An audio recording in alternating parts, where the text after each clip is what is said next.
घर का बंटवारा। अरे विनोद, तूने हलवाई को सारा सामान तो दे दिया है ना? अक्षय की शादी में कोई कमी नहीं रहनी चाहिए। आखिर सबसे छोटा भाई है तुम सबका। हाँ माँ, आप चिंता मत करो, मैं पूरा ध्यान रखूंगा। मंगल बेटा, तूने तो कहा था कि फूल का ऑर्डर दे दिया है, यहाँ तो फूल पहुँचे ही नहीं। अब क्या बहू की विदाई के बाद फूल आएंगे? माँ, मैंने अभी बात की है फूल वाले से, वो रास्ते में ही है। आप किशोर भैया से क्यों नहीं कहती कुछ करने को?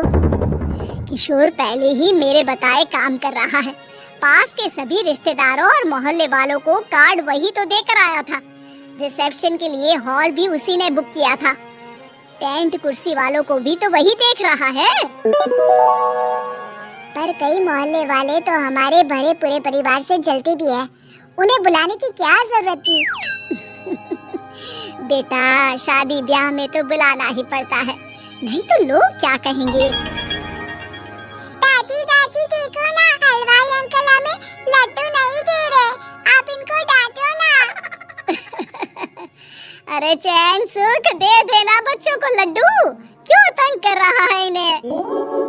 बीबी जी, मैं कहाँ मना कर रहा हूँ, लेकिन लड्डू बनते ही ये बच्चे उठा उठा कर खा लेते हैं। अरे मैं तो इन्हें थाल में रख के परोस भी नहीं पा रहा। भागो, अब कोल्ड ड्रिंक पीने चलते हैं।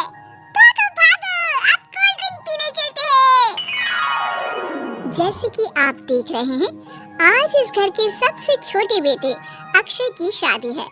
घर में बहुत चहल पहल है। कुलभूषण की बीवी कमला को फुर्सत ही नहीं है कामों से, लेकिन कुलभूषण और घर के बाकी लोग कहाँ हैं? आइए देखते हैं। अजी, आप यहाँ आराम से बैठकर गाने सुन रहे हो और घर में अभी तक इतने काम बचे हैं करने को। अरे भाई, मेरे सबसे छोटे बेटे की शादी है, इसके बाद तो मैं अब चिंता मुक्त हो ही जाऊंगा। और फिर घर में तुम हो, बेटे बहुएं हैं, तुम लोगों के होते हुए मैं क्यों काम करूं? मैं तो शान से बेटे की शादी में जाऊंगा तैयार होकर। अरे ठीक है, अब आप आराम ही कीजिए। एक बार अभिषेक की बीवी आ जाए, फिर मैं भी आराम करूंगी और मेरी चारों बहुएं पूरे घर की जिम्मेदारियां संभाल लेगी। इतना कहकर कमला वापस अपने काम में लग जाती है। बेटा भी, तू अब तक तैयार नहीं हुआ? किससे बात कर रहा है फोन पर? तैयार कैसे हूँ? सैलून जाने से तो आपने मना किया है, क्योंकि मुझे हल्दी लग चुकी है। भाभीयों को देखो, सुबह से पार्लर में है। अक्षय की शादी हो जाती है और नंदिता बहू बनकर घर आ जाती है।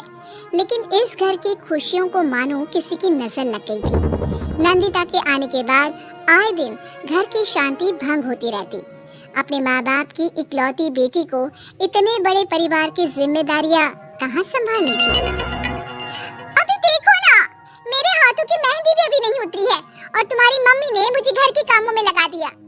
मैंने सोचा था कि घर की सबसे छोटी बहू होने के कारण मुझे सब पलकों पर बिठा के रखेंगे, पर यहाँ तो पलक झपकने की भी फुर्सत नहीं मिलती। देखो नंदू, शादी के पहले ही मेरे घर वालों ने तुम्हें और तुम्हारे पेरेंट्स को बता दिया था कि मैं जॉइंट फैमिली में रहता हूँ, तो फिर अब ये शिकायत क्यों? और फिर तुमसे पहले मेरी भाभी अभी तो आई थी शादी करके, उन्होंने तो कभी कुछ नहीं कहा। नंदिता तब तो चुप हो जाती है, लेकिन ऐसा बहुत दिनों तक नहीं चलता। अरे नंदिता, माँ बाबूजी की दवाई का टाइम हो गया है, उन्हें दवाई दे आओ और उसके बाद सबके लिए नाश्ता बना देना। पर भाभी, मैं तो अभी अपना फेवरेट सीरियल देख रही हूँ, प्लीज मेरी जगह आप कर लो ना ये काम। ठीक है, मैं तेरी जगह माँ बाबूजी को दवाई दे आती हूँ और नाश्ता बना लेती हूँ। तू मेरी जगह पूरे घर की डस्टिंग करके 5 बच्चों को स्कूल के लिए तैयार करके भेज देना और दोपहर का खाना बनाने के बाद कपड़े धोकर सुखा देना। उसके बाद हम दोनों मिलकर बाजार जाकर सब्जी ले आएंगे, फिर डिनर की तैयारी कर लेंगे और उसके बाद बस भाभी, मैं माँ बाबूजी को दवाई देकर सबके लिए नाश्ता बना देती हूँ। हे भगवान, ये कहाँ लाकर फंसा दिया मुझे। मेरे घर में तो गिनती की 8 रोटियाँ और 2 सब्जी बनती थी और नाश्ता निपट जाता था, यहाँ तो रोटियों का ढेर और सब्जियाँ बड़े बड़े पतीलों में बनानी पड़ती है। नाश्ता बनते बनते लंच का टाइम हो जाता है और लंच बनते बनते डिनर का। अभी मुझ में तुम्हारे पूरे परिवार का नखरा उठाने की और ताकत नहीं बची। मैं ऐसे नहीं रह सकती। अरे तो क्या चाहती हो तुम? मुझे अलग रहना है बस। तो ठीक है, हम कल ही शिफ्ट हो जाएंगे किराए के घर में। इतना बड़ा घर होते हुए हम किराए पे क्यों रहेंगे? नाजीरा, घर में ही दीवार खड़ी करो अपने हिस्से के आगे। घर के साथ साथ घर की खुशियों में भी दीवार खींच जाती है। ऐसे ही कई महीने बीत जाते हैं और नंदिता माँ बन जाती है। बच्चे के आने से अभिषेक के कंधों पर खर्चों का बोझ आ पड़ता है। अभिषेक का बोझ कम करने के लिए नंदिता भी पार्ट टाइम जॉब कर लेती है, लेकिन इससे उसके सर पर नौकरी, घर और बच्चे की जिम्मेदारी बढ़ जाती है। नंदिता, ये क्या है?